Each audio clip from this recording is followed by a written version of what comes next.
Tudo bem, gente? Vamos começar mais uma aula de bioética e o tema de hoje é ética médica.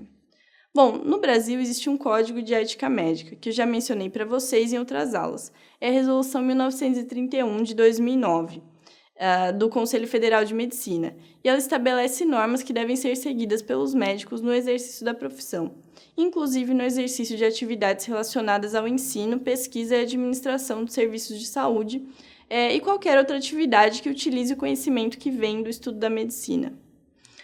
O Código de Ética Médica ele estabelece uma série de direitos e deveres dos profissionais médicos e eu vou destacar alguns deles para vocês.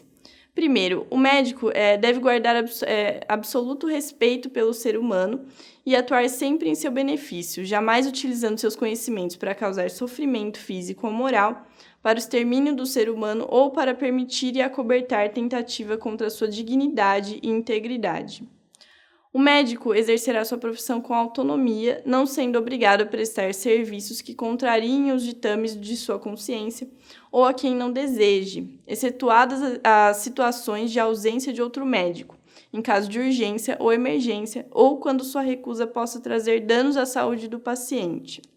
Além disso, gente, a medicina não pode, em nenhuma circunstância ou forma, ser exercida como comércio.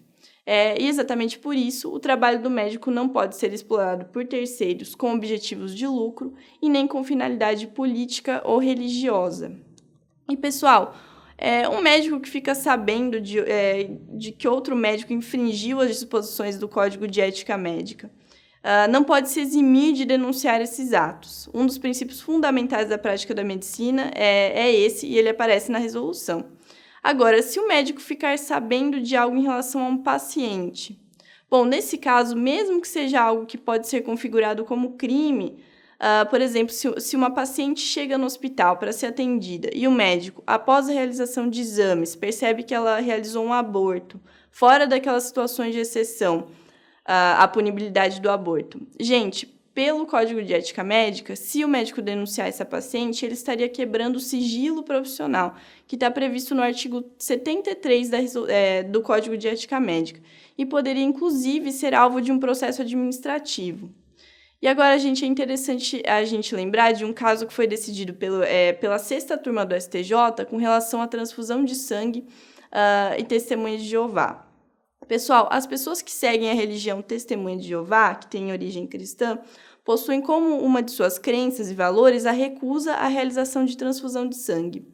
Nesse caso, julgado pela 6ª turma do STJ, envolvendo a morte de uma paciente pela falta de transfusão de sangue, o STJ decidiu que a responsabilidade pela morte não era dos pais que seguiam a religião e recusaram a transfusão de sangue, mas dos médicos que, mesmo diante da crença religiosa dos pais, tinham o dever de realizar a transfusão, já que havia risco de morte iminente da paciente. Então, nesse caso, o posicionamento do STJ foi de que os médicos deveriam ter realizado a transfusão, mesmo contra a vontade da família. Fica bem claro aqui, pessoal, o conflito entre o respeito à autonomia, vontade do paciente, ou, no caso, dos responsáveis por esse paciente, né, os pais, e os deveres do médico em zelar pela vida desse paciente, conflitos que podem estar presentes a todo momento no exercício da profissão e que são objeto de estudo de todas aquelas teorias, vertentes da bioética que a gente já discutiu em outras aulas. Bom, pessoal, essa foi mais uma aula de bioética. Até a próxima!